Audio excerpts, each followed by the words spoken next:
nova NR1 me remete muito a um termo que a gente tem dentro do direito que é chamado estándar jurídico. É uma norma que ela tem um viés positivo, ela tem boas intenções, contudo ela tem dificuldade de se ver confirmada no mundo real. Tem um pensador, um jurisconsulto, vamos colocar assim, da área do direito, chamado Michel Foucault. E ele fala que o Estado tem 3 competências. O Estado tem que dizer o direito, e ele faz por meio da lei. Ele tem que vigiar, e ele faz por meio da fiscalização, e ele tem que punir. E talvez o que a gente tenha de mais clássico dentro da segurança do trabalho como um estándar jurídico é o direito de recusa. Ele está preconizado em várias das normas, em várias das NRs ele está colocado, só que ele não tem necessariamente uma forma de defesa em lei de como que ele tem que ser manifesto. Então, se o Estado cumpriu a primeira parte, ele falou, olha, eu preciso que, além de o trabalho de risco separado pelo técnico ou por alguém do SESMIT, além de a premissa do trabalho ser arriscado separado pela CIPA, de que o próprio trabalhador, à vista de uma situação de grave e iminente risco, ele informe ao superior imediato e a atividade seja parada, até que se veja como que o trabalho tem que acontecer. Só que não existe uma forma definida em lei de como isso vai ser manifesto.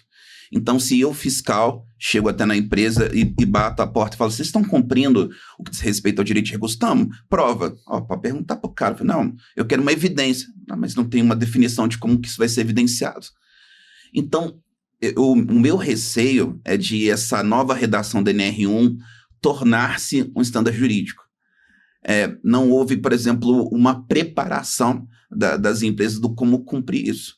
E eu vejo isso claramente. A gente teve um episódio parecido com o que o Gleides colocou, de propor para a empresa, olha, por que a gente não procurando se adequar ao que a NR1 vai colocar para a gente como obrigatório daqui a pouco, isso há mais de um ano atrás, a gente tem esse emociograma aqui na lista do diálogo de segurança.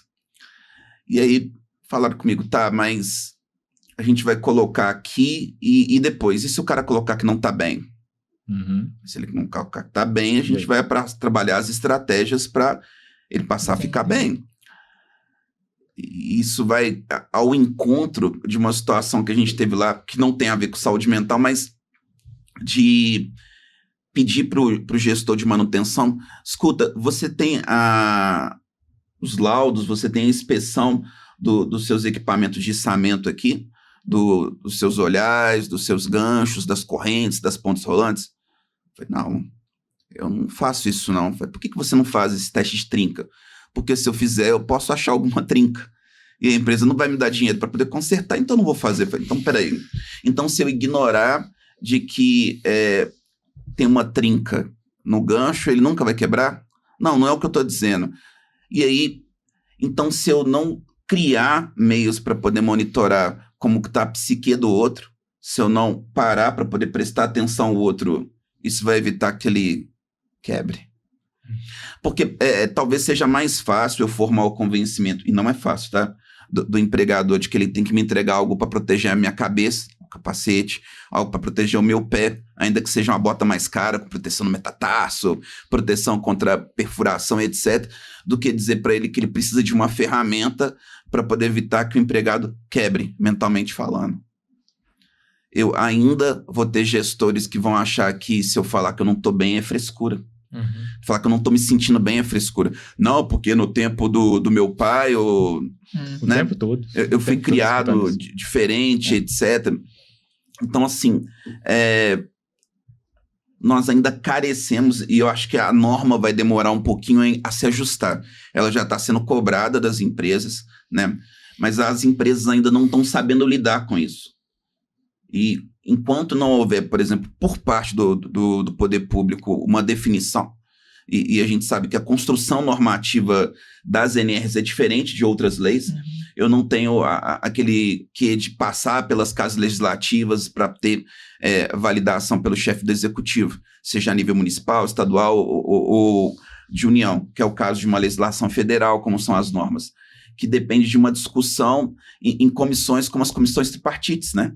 Que depende de audiência civil pública, que depende de experiência. Então, nós estamos num período de experiência dessa nova redação da lei. As empresas ainda não sabem como lidar com o aspecto da saúde mental, da mesma maneira que eu acho que o poder público também não sabe ainda como vai lidar com isso na totalidade. Eu também, infelizmente, por questões familiares, já tive no ambiente do CAPS, no ambiente do CESAM, para poder ver como é lá.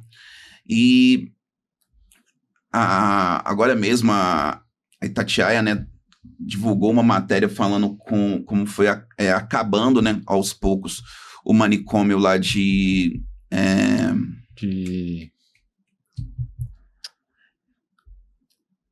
enfim, Barbacena. De Barbacena. Inclusive tem um filme, né? Do como, vamos dizer assim, a saúde mental ela vai tendo uma evolução da maneira em que a gente vai tratando. A gente foi vendo aos pouquinhos, né? Isso modificando dentro das empresas, a questão da inclusão, do aceitar o divergente. A gente até cunhou um termo novo, né? O neurodivergente. E hoje todo mundo é dividido em quem tem o laudo e quem não tem laudo. Então todo mundo vai falar, eu tenho alguma coisa. E meio que isso virou até parte da pessoa. Ela já fala assim, não por causa do meu TDAH, né? A sensação de pertencimento àquele grupo neurodivergente. Não porque eu tenho um pouquinho de autismo ou isso, aquilo, né? A gente está buscando até colocar uma cordinha de crachá com a cor diferente para cada tipo de neurodivergência. E aquela pessoa que tá com a cordinha normal da empresa, você não pertence a nenhum grupo, não. Você não tem nada. Se você não tem, é porque você não foi diagnosticado ainda, mas alguma coisa tem. Então, o meu receio, às vezes, é de, enquanto não houver uma definição legal, eu não estou dizendo que o governo tenha que dizer como que a empresa vai cumprir a nova NR1. E como o Lucas bem colocou, o Glitz bem colocou, já vem um script, né? Uma ideia de como que a empresa pode fazer isso. Mas como que eu vou fiscalizar se isso está sendo cumprido ou não? Eu vou mensurar pelo número de afastamentos? Eu já tenho ferramentas que são anteriores. Eu tenho, e aqui eu citando uma, que é o que eu conheço, a Profile, por exemplo, né? Que ela já faz um alinhamento. Pelo aquele mapa que você responde psicotécnico, ele já fala qual que é o percentual que tem entre você se ajustar com o seu gestor. Então, ele já tem um perfil psicológico do gestor, um perfil psicológico daquele candidato a empregado, e ele fala o quanto que vocês se ajustam. E, inclusive, passa uma orientação para o gestor de que aspectos da psique daquele empregado que ele tem que trabalhar para ele poder entregar. Então, acho que tem 3 bases que eu volta e meia falo com o empregado quando ele está no onboard, quando ele está entrando na empresa para trabalhar comigo, seja como estagiário, ou seja como técnico, ou ainda está entrando como empregado em qualquer setor da empresa, ele tem que entender o que ele foi fazer ali, qual que é o trabalho dele, tanto no aspecto técnico quanto no aspecto anímico, para poder ter esse ajuste de expectativa. Ele tem que entender os riscos do trabalho dele, o que pode ser impedimento para ele entregar dentro da excelência que ele precisa entregar e etc. E riscos ocupacionais, igual a gente está falando aqui, né?